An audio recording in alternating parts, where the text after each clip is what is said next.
2. You already know it's your homie DJ Be Easy giving you the Mix Up Podcast. And we got my homie Lemiah chilling. Say what up to the people, yo. What's going on? So, this is somebody I knew from way back upon when. And when it comes down to the sneaker culture, he's the king of the sneaker culture. The king of the sneaker culture, yo. But also, hip hop culture, very knowledgeable, yo. Shoot, so it's been a while since I did an album review because you already know how like music comes out these days. It's just an EP there, a track there. Everybody, listening to it on iTunes, Apple Music. But the Clipse just put out a body of work on, what was it, July 11th, roughly a week ago. And it's really turning heads in the hip hop community and also just in the music community, period, and whatnot, for what they're doing. So we're about to just review the album a little bit, and then you guys can just chime in either on Facebook, on what's the other social medias we got? We got the TikTok, we got the Instagram, I might put it on Snapchat, YouTube, definitely. MySpace. Yo, who still be on MySpace? Let me know. If you got a MySpace, I'm not even hating, yo. Let me know you're on MySpace so I can reactivate my MySpace, man. But yo, all in all, a great body of work. Off mic, off camera, we were talking about our favorite tracks and whatnot. And it's a toss-up because the past couple days is like either, Glorious Bastards is my favorite track, then POV, but then Let God Sort Them Out, Chandelier with Nas. So those are my 3 tracks right now. You know what I'm saying? What's the track you thinking about right now? Because we're going back and forth with it. It's definitely one of the things where the favorite tracks are interchangeable, and like depending on how you feeling, you're going to switch it up. So I'm like in the 3-way tie, kind of like you. Mine is The Birds Don't Sing, Very emotional joint. FICO, and Chains and Whips. And that may be mainly because of Kendrick's verse alone. Changing Whips is very vicious. It's like, it's giving me that not like us TV off kind of like vibration of like, okay, we see who you are. We're gonna handle this. You know what it reminds me of? What it reminds you of, man? When he did the BT cycle. When he just went off. Anytime Kendrick does a cypher, he always, and even besides that cypher, what's that? The Big Sean track, Control with him and Jay Electronica. Yep. Anytime Kendrick Lamar get in that bag, he's always turning the world over, yo. So yeah, that's actually a good point, man. So Kendrick's up in that bag. I gotta give credit to. You know what? A track that, firstly, let me just give credit to Pharrell Williams for being basically the 3rd member of the Clipse on his album, being the musician and whatnot. And he hasn't fell off at all on his beat making ability and his ideas. And then So Be It it actually might be the track of the summer. Depending on how it plays, how it's being pushed, but like So Be It, amazing track.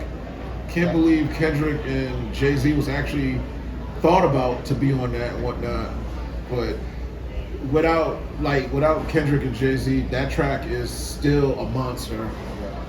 In a sense, you know what? We might be manifesting a remix. You know what I'm saying? So that's a high possibility and whatnot. Also Mike Tyson, Blow to the Face, vicious. That beat is crazy. Vicious. Like, how do you start it off like that? And then it just drops in, and then I feel like Clips are in the inner Biggie, kicking the door, waving a 4-4. So it's this album is there's a reason why we're reviewing this, because besides us, there's a lot of people talking about it, and then the rollout of the album. I haven't seen a rollout like this since before the pandemic. You know, so this is giving us the feeling. It's nostalgic how it's being rolled out, how they hit all the radio stations on it, they hit all the major podcasts on it. Even merch, because I went out the way and I bought that Complex Cause and Clipse T-shirt where it came with the disc along with it. That was a pre-order. I bought it a month before and it came in like 2 days after the album. So you actually got the CD too? Mm-hmm. I got the CD. Dude, I'm slipping. Disc as well. I haven't had a CD in about 12 years. Wow. I think the last CD I actually bought maybe was Daytona. I'm trying to think. It had to, besides Daytona, and besides what's Shorty's name from Toronto? Jessie Rivera. Her first Jessie Reyes. Her first album. I got that on CD. Didn't even take it out of the package because I felt like it's gonna be an all timer. But yeah, that'd be bad too. Yo, she's tough. She's tough, man. Shout out to Eminem for putting her on the Kamikaze joint because that's how I discovered her. And then her own solo work is insane and whatnot. And I think she has a current project album came out like a couple weeks ago. Yeah, so we'll tap into that during the radio show and all that too.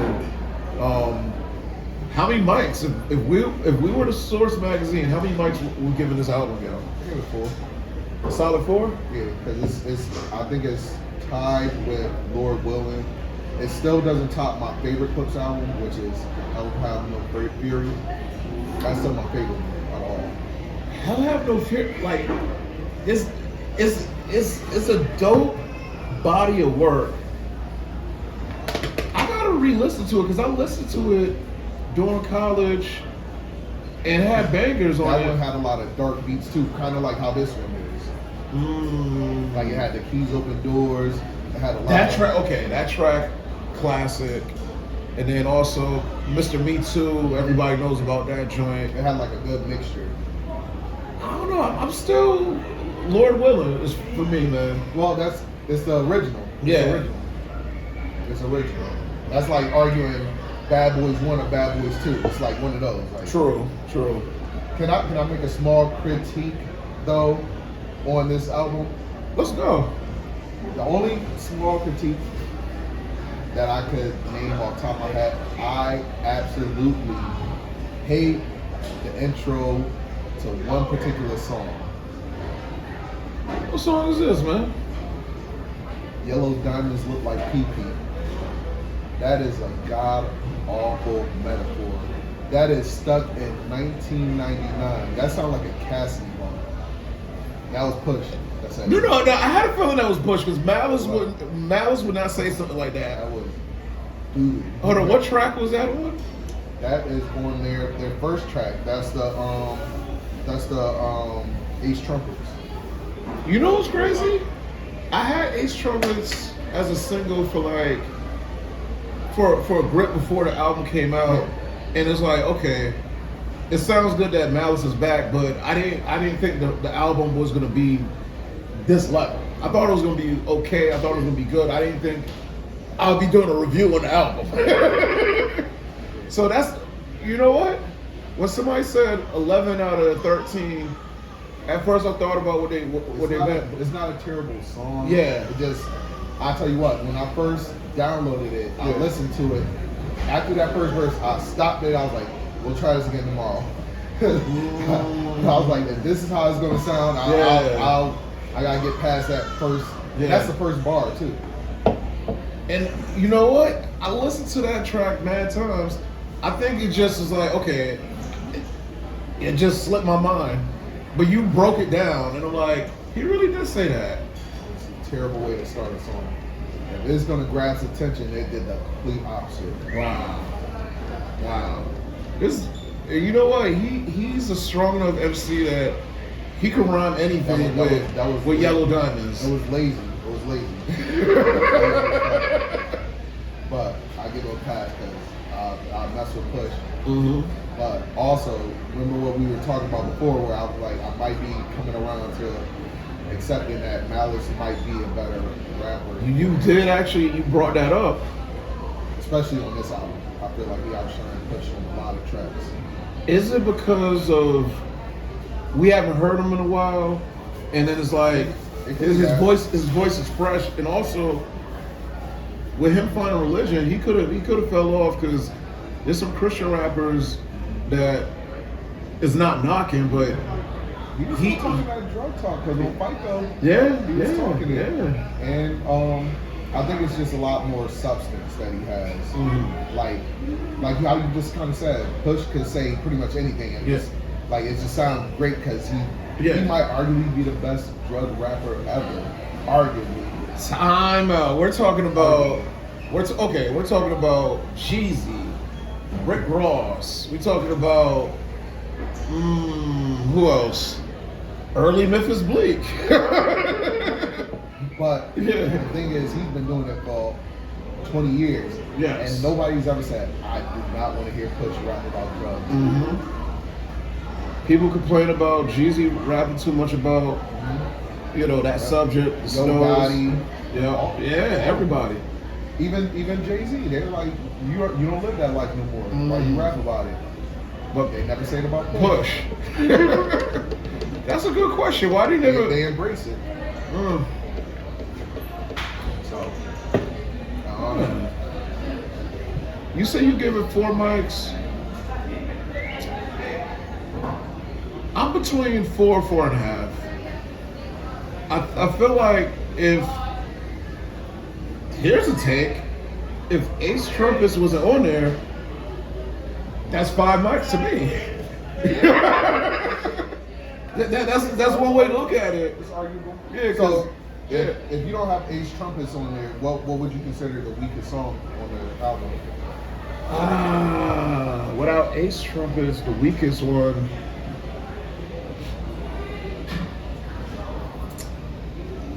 Damn. Again, Inglorious Bastards is genius. FICO, genius. Mike Tyson, blow to the face, genius.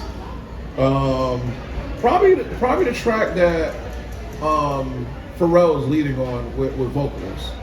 What's the name of that track? Hold on, let me pull it up right now. Are you talking about All Things Considered with Green? Are you talking about that song? I'm thinking that. Hold on, I'm gonna pull it up right now. I'm not crazy about that song. I mean, it's cool, but let me pull that up right now. And if you guys got any comments, questions, concerns, hit us up on the social media. Let us know, what else should we be reviewing album-wise. The track is so far ahead. That's the only one between Ace Trumpets and So Far Ahead. And So Far Ahead, I could rock with that in the car, chilling. Like, I'm not going to just press pass on it. So between Ace Trumpets, which it's funny that was the lead single, but that's the weakest song. So and again, that's kind of remind me of like other classic albums, because I don't know, like you remember Rough Riders compilation, and the Rough Riders, lead track. I thought it was a dope. Which one, Volume 1 or Volume 2? Volume 1. When it's the whole crew, the Locks, Eve, Dragon, DMX. I thought it was dope. What was the first track? The Rough Riders. The Rough Riders. Pretty much it's a remake of the EPMD joint. So the second track was Eve, the What Y'all Niggas Do. That track should have been the lead single. The Rough Riders was the lead single. I like the track. It was a group effort. It was a group effort, but it wasn't like the best I ever heard from them. It was homage to, like you said, EPD. It was almost like a Wu-Tang Protected Neck, where everybody gets a little bar to spit. Because and you know what, that track was tough, but I guess I got spoiled by Band from TV as a group track to start off the album. being from TV spoiled everything for me. They did the same thing for the Volume 2 as well. Or was it Volume, because they did the World War track.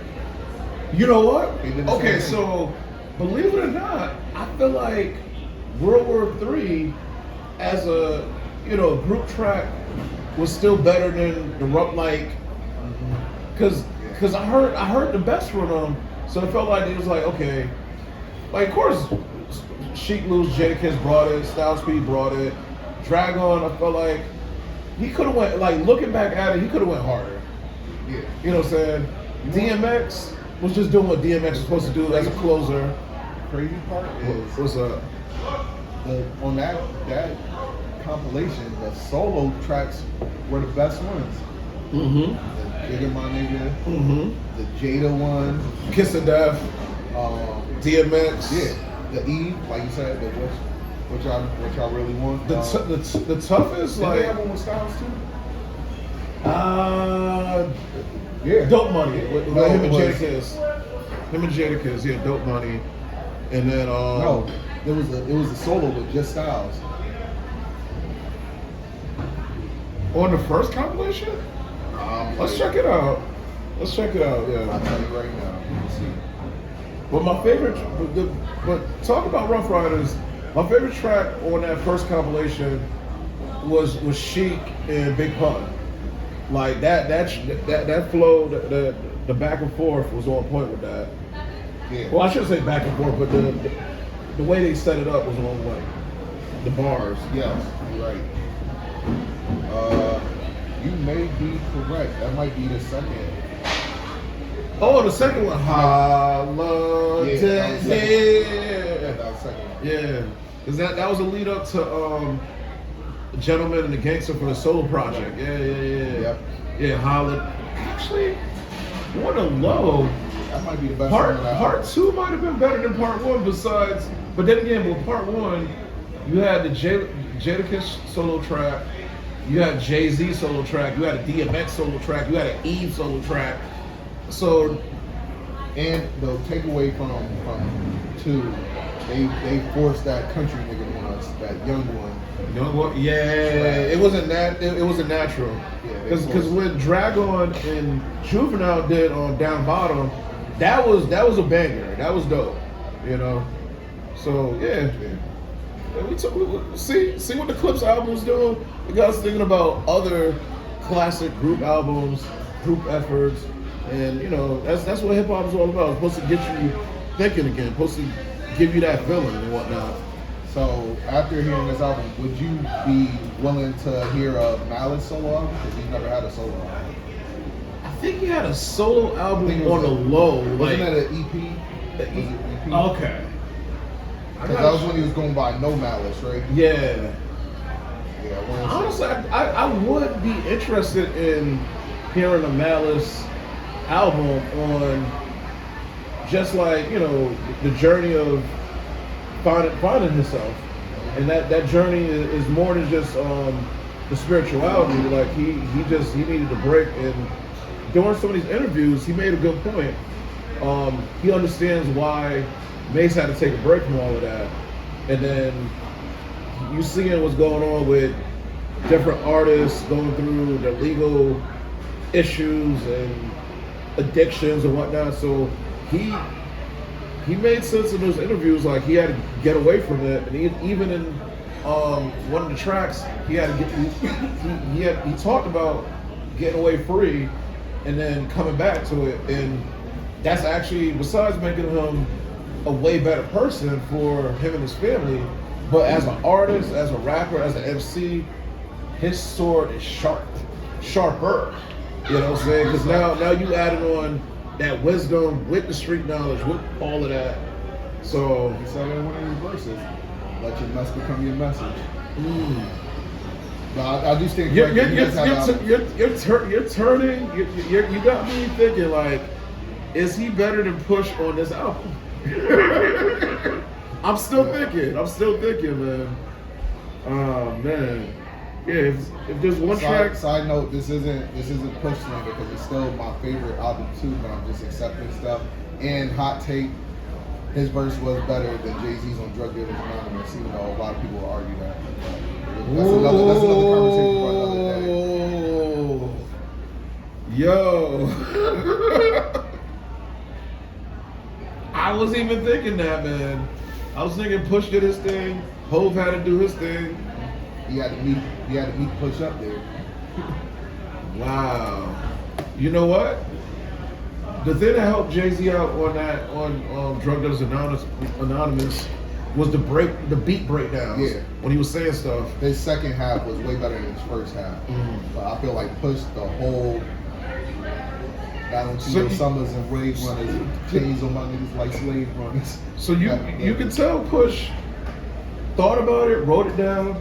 Jay-Z, you already know he went in the booth, so he was just warming up. But then that second half, Jay had went so long without talking about that, he had to tap back into it. Push never stopped. So he was just like, let's go. It's fluent. Let's go. Yeah, exactly. Man. Jay-Z spent like what, the last 5 years prior to that talking about all his art purchases and NFL deals. Yeah. So it's different. I feel like he switched into Hove, back into Hove when he was just like, what was it? The levee broke. The levee pulled bling bling. Every time I go around your town, bling bling. Then he jumped into what he had to do. Because I think that first part of his verse, you're right. He was just probably BSing around. Yeah. Talking about Google it. Google's your friend, bro. Come on, Hove. But then Hove snapped out of it and became Hove. You know. He was walking and then he picked up to a jog and then he went to a full sprint. Yeah. Okay. You are good at critiquing hip hop, man. What we used to do?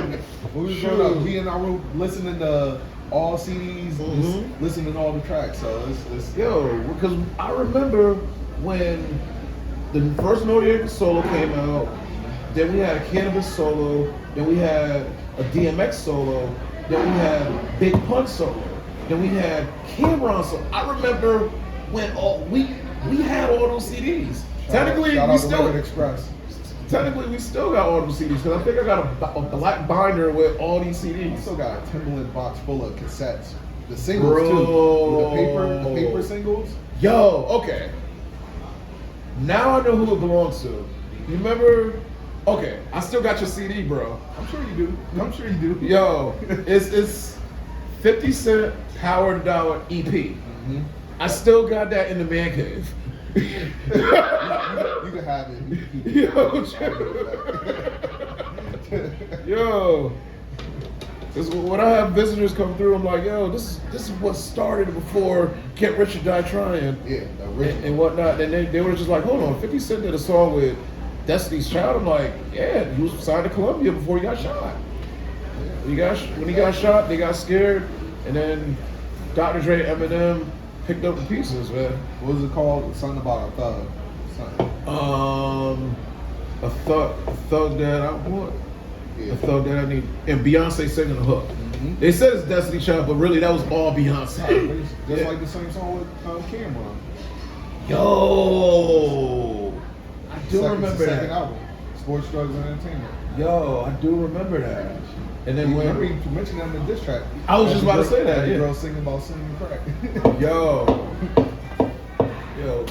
those mixtape series, those beefs, those are classic, man. Because it was one point in time besides Hove and Nas, it was Dipset and Jim Jones. Jim Jones talking about I'm the Koofy slapper. Oh yeah. But looking back at it, that didn't age well. You know what? How is Jim Jones in a span of 2 months going to say he rap better than Styles P, Pusha T, and Nas? So man, he working on his algorithms, Jim Jones, man. He's not a great rapper, but he's a great marketer. I'll say that much. He knows what he's doing. He knows he's not better than none of them, but he knows it's going to get people the views. And that means people are going to listen to his songs, listen to his albums, they're going to get his ratings up. And then when he drops a new product, they check for that too. Regardless if they believe what he's saying or not, they're still going to check for it. So, wow. Shout out to him. That's smart marketing. He's winning. Because, you know, he put out something called Nas, well, not really something serious, and then Nas' response was like, yo, I'm building a casino in Queens. He even Jim even tried to tap into that sports money. Remember, he's going back and forth with Shannon Sharp about working out. He's he know what he's doing. That is true. He know what he's doing. He's trying to get on ESPN. Can she see me? I think she got the money in her hand. Yeah. She about to close out. Yep, she about to close out. And welcome to Parkville Market, man. Great food, great conversation, great people walking around. All different walks of life. Oh, for real. Man, so before we shut this down, give out some shout outs and also albums that you're looking forward to and, you know, future critiques and whatnot. Pretty good. Alfredo Part 2. No matter how much of a goof he is, it's still He got bars. He already said you won't rapping ass nigga. Mm-hmm. So that's one that I'm looking forward to. Oh, did you listen to Raekwon's album yet? Actually, I listened to one track with him and Nas, and then another track by himself. So I didn't get a chance to listen to the whole body of work yet. Yeah, Nas track's supposed to be him responding to Jim Jones too. I'm gonna re-listen to that verse because Nas was going deep on there. Yeah, And then it's like a lot to dissect. And then I was telling a brethren the other day that Nas signed Slick Rick to Mass Appeal, and Slick Rick, how is 60-year-old Slick Rick, MC Ricky D, rapping better than, His album ain't half bad. yo, he rapping better than people that, anybody named Young whatever, or Little whatever, or YMB whatever. Slick Rick got a better flow than you, bro. So, question. What's up? Do you think he's arguably the best storytelling rapper ever? It's a toss-up between I feel like it's a couple people. toss-up between Slick Rick and actually Nas himself for storytelling. And then, of course, you want to throw in Biggie. I got a story to tell. You got to throw in Biggie. Honestly, on the Conspiracy album with Junior Mafia, yo, today was a good day. That's still one of my favorite stories, man. And Ice Cube is still with Kim to this day. Yo, for real, man. There's one more person, even though I'm not. I can't name off the top how many storytelling songs he actually does have because I don't really care for him that much as an artist. Eminem. Really? Stan.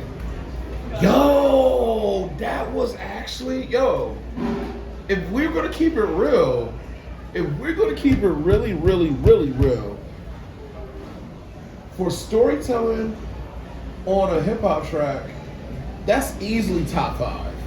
Easily top 5. Top 3. You're going to go there. You're not, okay. I'm not even an Eminem You're being straight down the line. Like, I'm not an Eminem fan, so that says a lot. Wow. You say top 3. I say top 5. You say top 3. What's the 2 storytelling tracks better than Stan? And now my job is to find 2 more. I got a top 3, but I feel like it could not be 2 or 3. But if I had to put 2 of them before it, it would be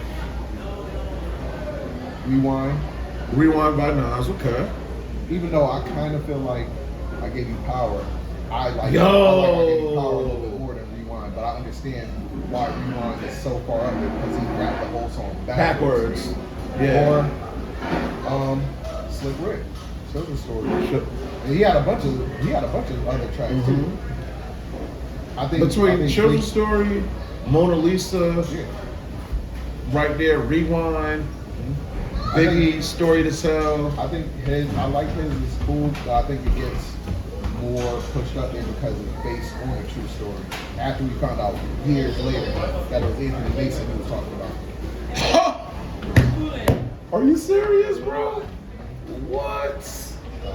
I think that gets because he was talking about, like, in the end of the track, he was talking about one of them New York Knicks players. Wow. So it adds more to it. It's like, oh shit, it's a real story. Wow. I got a story to tell. Yo. Damn. Hey, all right. So this might be the biasness in me, and I might get a lot of flack because this is an East Coast podcast, but I am West Coast biased. Most people know that.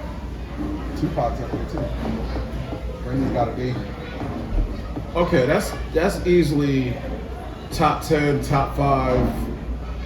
That range. Damn. Okay. So if we're gonna do that, we gotta put Ghetto Boys in there. Yeah. Oh, mine's 22. Yeah, we gotta. Okay. So we gotta do that. Think about it. His verse on Jay-Z, "This Can't Be Life." It was actually a real situation where One of his best friends. Wow. Yeah. He's up there. He's in the top. I feel like shit, he might be in the top 5 too. Yeah. So that's a lot of Scarface is known for his stories. Yeah. I'm gonna do a quick clip, real quick, yo. Tell us your top 5, or should we expand the top 10 hip hop storytellers? Talk to us. Just talk to us. DJ Be Easy on the Instagram. That's DJ_B_EZ. Instagram, Twitter X. Is it X Twitter? I don't know. Twitter X, whatever. TikTok, all of that. So let us know your top 10 storyteller tracks from a rapper. And then what's your tag on Instagram, man? Els_B_Wade. Yeah. Yo, okay. We be liking the same videos, my G. It'd be videos about sneakers, yo. That's all. Sneakers. Yep. Sneaker addiction. Unfortunately. Keeps me in the red. And it's gonna be I'm looking forward to the end of July, August. You already know what it is, Leo season. Birthday coming up, August 20th. Just throwing that out there. And then Labor Day. So between those time frames, we're gonna have some more reviews for you guys. But whatever you guys do, hit us up in the comments down below. DJ Be Easy, Lemiah, we chilling. Yo, peace and blessings, and I'll see you guys pretty soon at an event. If it's karaoke, if it's a DJ event, if it's a 4-hour R&B showcase, whatever it is, I'm gonna see you guys soon. If you can't sing, don't sing. Hey, we're encouraging you to grab a drink too, and then try your best. I'll filter you. Stop making people's ears bleed. Yo, we out, yo. Peace and blessings, y'all. Let's see how this came out, man.